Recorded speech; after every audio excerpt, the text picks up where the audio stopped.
Hi welcome back to my channel.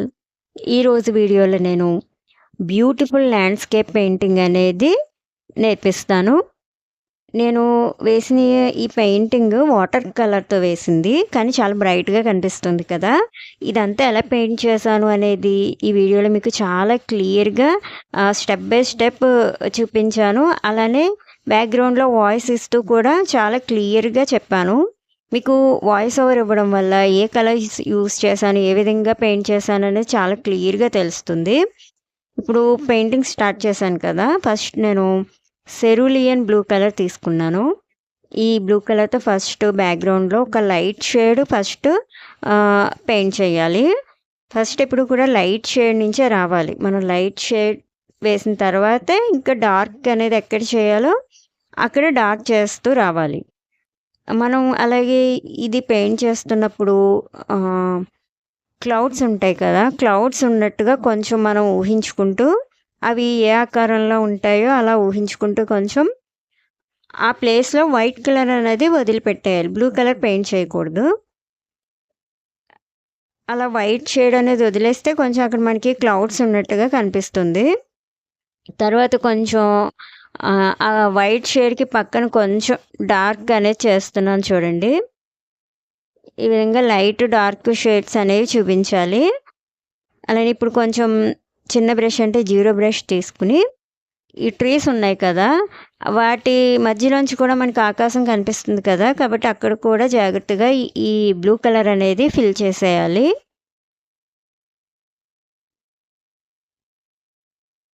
మనం first trees paint చేసేసి green colour, తర్వాత sky paint చేస్తే అంత అందంగా రాదు. ఫస్ట్ ఎప్పుడు కూడా స్కై పెయింట్ చేసేస్తేనే మనకి కరెక్ట్గా వస్తుంది పెయింటింగ్. ఈ విధంగా ఫస్ట్ స్కై పార్ట్ అంతా పెయింట్ చేసేయాలి. తర్వాత అది బాగా డ్రై అవ్వాలి. అప్పుడే మీరు ట్రీ పెయింట్ చేయడం అనేది స్టార్ట్ చేయాలి. లేకపోతే అన్నీ మిక్స్ అయిపోతాయి, కలర్స్ అన్నీ కలిసిపోతాయి అన్నమాట. బ్లూ కలర్ ఏమో గ్రీన్లోకి, గ్రీన్ కలర్ బ్లూ కలర్లోకి కలిసిపోతుంది. కాబట్టి బ్లూ కలర్ అనేది బాగా డ్రై అయిన తర్వాత ట్రీస్ అనేవి పెయింట్ చేయడం స్టార్ట్ చేయాలి. ఈ గ్రీన్ కలర్ ఈ లైట్ గ్రీన్ ఎలా వచ్చిందంటే శాప్ గ్రీన్ ఇంకా గ్యాంబోజ్ ఎల్లో కలర్ ఉంటుంది కదా, అది ఇవి రెండు మిక్స్ చేస్తే మనకి అలా లైట్ గ్రీన్ షేడ్ అనేది వస్తుంది. ఫస్ట్ ఈ చెట్లన్నింటికి కూడా ఇలా లైట్ షేడ్ అనేది పెయింట్ చేయాలి. మీరు గ్యాంబోజ్ ఎల్లో లేకపోతే లెమన్ ఎల్లో కూడా పెయింట్ చేయొచ్చు. లెమన్ ఎల్లో మిక్స్ చేసినా కూడా మనకి అలా లైట్ షేడ్ అనేది వస్తుంది. చూసారు, ఇప్పుడు నేను ఆ గ్రీన్ డ్రై అవ్వాలి కాబట్టి కిందనున్న రాళ్ళు ఉన్నాయి కదా, అవి పెయింటింగ్ చేయడం స్టార్ట్ చేశాను. ఫస్ట్ ఈ రాళ్ళు అన్నీ కూడా గ్రే కలర్ పెయింట్ చేయాలి. ఫస్ట్ చాలా లైట్ షేడ్ అనేది పెయింట్ చేయాలి. మనం ఫస్ట్ డార్క్ షేడ్ పెయింట్ చేస్తే మనం డార్క్ లైట్ షేడ్స్ షాడోస్ అవన్నీ చూపించడం కష్టం. కాబట్టి ఫస్ట్ ఇలా లైట్ షేడ్ అనేది పెయింట్ చేయాలి. ఈ గ్రే కలర్ నాకు డైరెక్ట్గా కలర్ ఉంది కాబట్టి నేను ఆ కలర్ తీసుకుని పెయింట్ చేసేస్తున్నాను. ఒకవేళ గ్రే కలర్ లేకపోతే బ్లాక్ అండ్ వైట్ మిక్స్ చేస్తే మనకి గ్రే కలర్ అనేది వస్తుంది. ఈ విధంగా ఇక్కడ స్టోన్స్ అనేవి ఎక్కడున్నాయో అదంతా కూడా నేను ఫస్ట్ ఈ లైట్ గ్రే అనేది పెయింట్ చేశాను. తర్వాత డార్క్ పార్ట్ ఎక్కడ ఉందో అక్కడ ఇంకొకసారి అదే కలర్ తీసుకున్నాను నేను. అదే కలర్ మనం సెకండ్ టైం పెయింట్ చేస్తే ఇలా డార్క్ షేడ్ అనేది వస్తుంది. ఇలా డార్క్ పార్ట్ ఎక్కడుందో అదంతా కూడా ఇంకొకసారి మనం పెయింట్ చేసేయాలి. వాటర్ కలర్స్ ఎప్పుడు కూడా వాటర్ అనేది ఎక్కువ మిక్స్ చేయాలి. అప్పుడే మనకి పెయింటింగ్ కంప్లీట్ అయిపోయిన తర్వాత ఒక స్మూత్ ఎఫెక్ట్ అనేది వస్తుంది.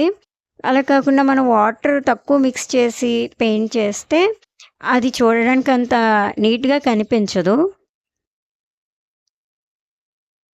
అలాగే ఈ కింద ఉన్న స్టోన్స్ అన్నీ కూడా డార్క్ పార్ట్ ఎక్కడుందో అదంతా డార్క్ చేయాలి.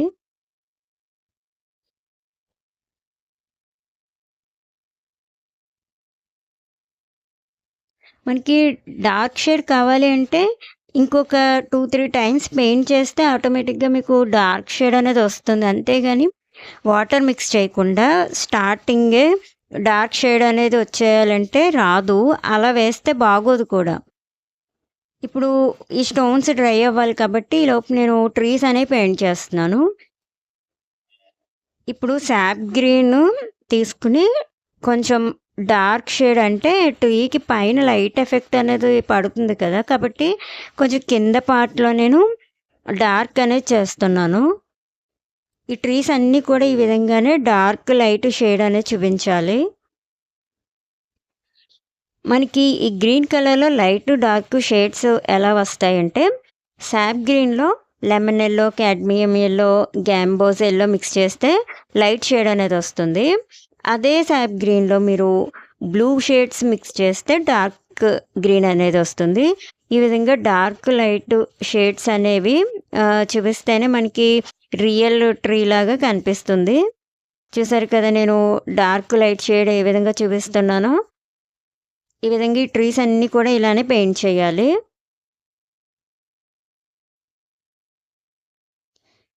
మీకు ఇప్పుడు తేడా తెలుస్తుంది కదా! పైనున్న చెట్టు ఇంకా నేను డార్క్ చేయలేదు కదా! దానికి మిడిల్‌లో ఉన్నదానికి మీకు డిఫరెన్స్ తెలుస్తుంది కదా!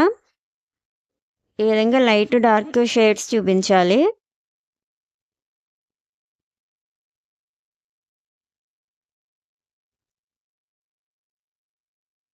అలాగే మనకి గ్రీన్ షేడ్ అనేది యెల్లో కలర్‌లో, లెమన్ యెల్లో కలర్‌లో బ్లూ కలర్ మిక్స్ చేసినప్పుడు కూడా డార్క్, లైట్ షేడ్స్ అనేవి వస్తాయి. ఇప్పుడు నేను సముద్రం ఉంది కదా! సీ ఉంది కదా! బ్యాక్ సైడ్‌లో అది పెయింట్ చేస్తున్నాను. దీనికోసం నేను కోబాల్ట్ బ్లూ తీసుకున్నాను. మీరు కోబాల్ట్ బ్లూ గానీ, అల్ట్రా మెరిన్ బ్లూ గానీ ఏదైనా తీసుకోవచ్చు. అంటే మనం ఇప్పుడు స్కైకి బ్లూ కలర్ యూజ్ చేస్తాము. అలానే సీ కూడా బ్లూ కలర్‌లోనే ఉంటుంది కదా! అవి 2 పక్క పక్కనే ఉన్నాయి కదా! ఇప్పుడు అవి 2 కలిసిపోకుండా ఉండాలి అంటే మనం ఒక్కోదానికి ఒక్కొక్క బ్లూ షేడ్ అనేది యూజ్ చేయాలి. మీరు స్కై లైట్ షేడ్ వేసి సీ ఉంది కదా! అది డార్క్ షేడ్ వేయొచ్చు. లేదా ఈ 2 రివర్స్‌లో కూడా సీ లైట్ బ్లూ, స్కై అనేది డార్క్ బ్లూ వేసి కూడా చూపించొచ్చు. అలా చేస్తే అవి 2 కలిసిపోకుండా ఉంటాయి మనకి. అలానే ఇప్పుడు మనకి సముద్రం అంటే మనకి ఇసుక ఉంటుంది కదా! ఆ కలర్‌లో కనిపించడం కోసం యెల్లో ఓకర్ అనేది పెయింట్ చేయాలి. నేను ఫస్టు సీకి దగ్గరగా ఉన్న కలరు డార్క్ షేడ్ పెయింట్ చేశాను కదా! అది యెల్లో ఓకర్‌లో కొంచెం బ్రౌన్ షేడ్ అనేది మిక్స్ చేస్తే అలా డార్క్ వస్తుంది. ఇక్కడ డార్క్ ఎందుకు వేసానంటే వాటర్ అలలు వస్తాయి కదా! అలలు వచ్చిన పార్ట్ డార్క్‌గా ఉంటుంది. తడుస్తుంది కదా ఇసుక. కాబట్టి డార్క్ షేడ్ ఉంటుంది. అలాగే మనకి చివరికి వచ్చేటప్పటికి యెల్లో ఓకర్‌లో వైట్ మిక్స్ చేస్తే ఇలా లైట్ షేడ్ అనేది వస్తుంది. ఈ విధంగా కింద ఉన్న ఇసుక పార్ట్ అంతా పెయింట్ చేయాలి. అలాగే ఇప్పుడు నేను ఈ స్టోన్స్ ఉన్నాయి కదా! అవి డ్రై అయ్యాయి కాబట్టి ఇప్పుడు ఇంకా డార్క్ పార్ట్స్ ఎక్కడున్నాయో అది ఇంకా డార్క్ చేస్తున్నాను. మనం ఇలా లేయర్ బై లేయర్ పెయింట్ చేసే కొద్దీ ఇంకా చాలా రియలిస్టిక్‌గా కనిపిస్తాయి. చూసారు కదా! మీకు ఇంతకు ముందుకి ఇప్పటికి కూడా డిఫరెన్స్ తెలుస్తుంది కదా! నేను అదే గ్రే కలర్ అనేది పెయింట్ చేస్తున్నాను. ఇప్పుడు థర్డ్ టైమ్ పెయింట్ చేస్తున్నాం కాబట్టి అలా డార్క్ షేడ్ అనేది వచ్చింది. ఇలా డార్క్ పార్ట్ ఎక్కడుందో అదంతా కూడా ఒకసారి మళ్ళీ పెయింట్ చేసేయాలి. అంటే స్టోన్స్ ఈ పక్కన ఉన్నవి ఒకదాని పక్కన ఒకటి ఉన్నాయి కదా! అలా ఉన్నట్టుగా కనిపించడం కోసం డార్క్ చేయాలి. ఇప్పుడు పైనున్న పార్ట్ లైట్ ఎఫెక్ట్ అనేది పడుతుంది కాబట్టి అలా లైట్ షేడ్ ఉంది. అలాగే ఇవి ఒకదాని పక్కన ఒకటి ఉన్నట్టుగా వాటి మధ్యలో బీటలు ఉన్నట్టుగా అలాగే ఒకదాని పక్కన ఒకటి ఉన్నట్టుగా కనిపించాలి. దానికోసం నేను గ్రే కలర్‌తో అవుట్‌లైన్స్ లాగా ఇస్తున్నాను. అవుట్‌లైన్స్‌లా పెయింట్ చేసిన తర్వాత కొంచెం మళ్ళీ వాటిని బ్లెండ్ చెయ్యాలి. అలాగా చూడండి ఇప్పుడు బ్లెండ్ చేశాను చూసారా? అలా లైన్ డ్రా చేసాక కొంచెం వాటర్‌తో బ్లెండ్ చేయాలి. లేకపోతే నీట్‌గా ఉండదు ఫినిషింగ్. అలా అవుట్‌లైన్‌లో వేసిన తర్వాత కొంచెం మళ్ళీ వాటర్‌తో బ్లెండ్ చేయండి దాన్ని. కొంచెం స్మూత్‌గా ఉన్నట్టు కనిపించాలి. అప్పుడు రియలిస్టిక్‌గా ఉంటాయి. ఇలా ఈ స్టోన్ అంతా కూడా కొంచెం పార్ట్స్‌గా డివైడ్ అయినట్టుగా ఉంది కదా! అలాగా కొంచెం డార్క్ గ్రేతో పెయింట్ చేయాలి. నేను ఫస్ట్ వేసిన పెన్సిల్ లైన్స్ అనేవి కనిపించడం లేదు నాకు. నేను ఓన్‌గా ఆ లైన్స్ అనేవి వేసేస్తున్నాను. మీరు ఈ పెయింటింగు ట్రై చేయాలి అనుకుంటే మీరు పెన్సిల్ లైన్స్ కొంచెం డార్క్‌గానే ఉంచండి. అప్పుడు మనం గ్రే కలర్ 2, 3 టైమ్స్ పెయింట్ చేసినప్పుడు కూడా ఆ పెన్సిల్ లైన్స్ అనేవి కనిపిస్తాయి. నేనిప్పుడు ఓన్‌గా వేసేస్తున్నానది. చూసారు కదా! నేను అలా ఇప్పుడు ఒక లైన్ వేసిన తర్వాత కొంచెం బ్లెండ్ చేస్తున్నాను. వాటర్ కొంచెం తీసుకొని నీట్‌గా బ్లెండ్ చేయాలి. అప్పుడే మనకి స్మూత్ ఫినిష్ అనేదొస్తుంది.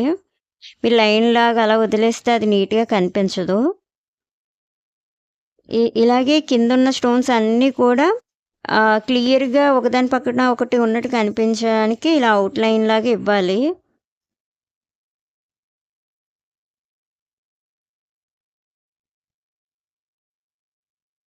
మనం దేనికైనా సరే ఇలా లైట్, డార్క్ షేడ్స్ అలాగే షాడోస్ ఇవన్నీ ఇస్తేనే రియల్ పెయింటింగ్స్ లాగా, రియల్ సీనరీ లాగా ఉంటుంది. చూసారా ఇప్పుడు కిందున్న స్టోన్స్ కూడా ఔట్‌లైన్ ఒకదాని పక్కన ఒకటి ఉన్నట్టు కనిపించాలి కదా! కింద పార్ట్ డార్క్ చేస్తున్నాను. ఇలా మనం లేయర్ బై లేయర్ పెయింట్ చేసే కొద్దీ చాలా నీట్‌గా ఉంటుంది. ఈ ఈ లేయర్స్ అన్నీ కూడా కొంచెం డ్రై అయిన తర్వాత ఒకదాని మీద సారీ ఒకేసారి పెయింట్ చేయకూడదు. కొంచెం డ్రై అయిన తర్వాత పెయింట్ చేస్తూ రావాలి. కొంచెం టైం కూడా తీసుకుంటుంది. మనం ఎంత ఎక్కువ టైం స్పెండ్ చేసి ఓపికగా పెయింట్ చేస్తే అంత బాగా కనిపిస్తుంది. చూసారు కదా! ఇప్పుడు అవన్నీ కూడా ఒకదాని పక్కన ఒకటి ఉన్నట్టు క్లియర్‌గా కనిపిస్తున్నాయి కదా! అలాగే ఈ పక్కనున్న స్టోన్స్ అన్నీ కూడా ఇలా నీట్‌గా పెయింట్ చేసేయాలి.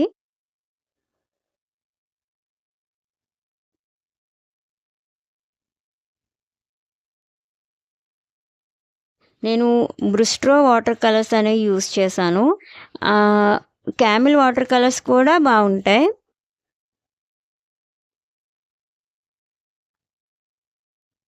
నేను ఇది పెయింట్ చేయడానికి ఎక్కువ జీరో బ్రష్ 4 నంబర్ బ్రష్ అనుకుంటా యూజ్ చేశాను. అని ఇలా చిన్న చిన్నవి డ్రా చేసినప్పుడు జీరో బ్రష్ 100 యూజ్ చేయొచ్చు. అదే ఎక్కువ ఫిల్ చేయాల్సొస్తే పెద్ద బ్రష్ అయితేనే మనకి నీట్ ఫినిషింగ్ వస్తుంది. త్వరగా కంప్లీట్ అవుతుంది. అలానే ఈ పక్కనున్న స్టోన్స్ అన్నీ కూడా నీట్‌గా కంప్లీట్ చేసేయాలి. ఇప్పుడు చూసారా నేను యెల్లో కలరు ఆ స్టోన్స్ కింద పెయింట్ చేస్తున్నాను. ఇలా వాటి షాడో అనేది పడుతుంది కదా! అందుకోసం. మీకు ఇంతకు ముందుకి ఇప్పటికి కూడా డిఫరెన్స్ తెలుస్తుంది కదా! అలా వేయడం వల్ల. ఈ స్టోన్స్ అన్నింటికి కింద కూడా యెల్లో కలర్‌తో కొంచెం డార్క్ చేయాలి. అలాగే వీటి పైన కొంచెం ఆకులు, పువ్వులు ఉన్నట్టుగా పెయింట్ చేశాను.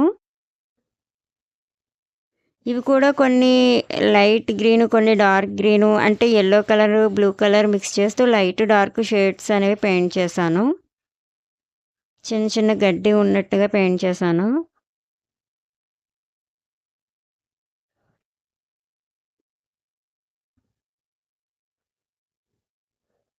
ఇలా ఈ స్టోన్స్ పైన గడ్డి ఉన్నట్టుగా పెయింట్ చేయాలి. తర్వాత ఫ్లవర్స్ ఉన్నట్టుగా కూడా పెయింట్ చేయాలి. ఈ గ్రీన్ కలర్ లైట్, డార్క్ ఏది పెయింట్ చేసినా పర్లేదు. ఇలా అక్కడక్కడ గడ్డి ఉన్నట్టుగా వాటి పైన నాచు మొక్కలవి వస్తాయి కదా! ఉన్నట్టుగా అలా పెయింట్ చేయాలి. ఇప్పుడు ట్రీస్ ఉన్నాయి కదా! వాటి మాను ఉంది కదా! చెట్టు మాను దానికి బ్రౌన్ కలర్ అనేది పెయింట్ చేస్తున్నాను. అలాగే ఫస్ట్ ట్రీకి వేసిన కలర్ ఆహ్, సియన్నా, బంట్ అంబర్ 2 ఏది పెయింట్ చేసినా పర్లేదు. తర్వాత నేను వేసిన సెకండ్‌ది, థర్డ్‌ది దానికన్నా డార్క్‌గా ఉంటుంది. ఎందుకంటే బ్లాక్ ఆ కలర్ డార్క్ కలర్ ఎలా వచ్చిందంటే బ్లాక్, రెడ్ కలర్ మిక్స్ చేశాను. దానివల్ల డార్క్ షేడ్ అనేది వచ్చింది. ఇప్పుడు రెడ్ కలర్‌తో చిన్న చిన్న డాట్స్ లాగా పెడుతున్నాను ఫ్లవర్స్ కింద కనిపించడం కోసం. ఈ ఫ్లవర్స్ పెయింట్ చేసేసిన తర్వాత సీ ఉంది కదా! సీ అనేది ఇంకా కొంచెం పెయింటింగ్ ఉంది.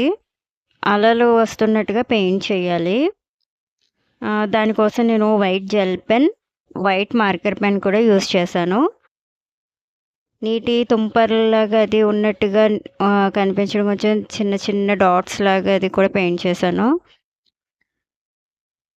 సముద్రం కొంచెం వెనక్కి అలలు ఇంకా వస్తున్నట్టుగా కనిపిస్తున్నాయి కదా! ఇలా వైట్ కలర్‌లో పెయింట్ చేసిన తర్వాత ఆ వైట్ కలర్ కింద మనం ఫస్ట్ వేసిన బ్లూ కలర్ ఉంది కదా! దాన్ని మళ్ళీ ఇంకొకసారి వేస్తే ఇంకా నీట్‌గా కనిపిస్తుంది.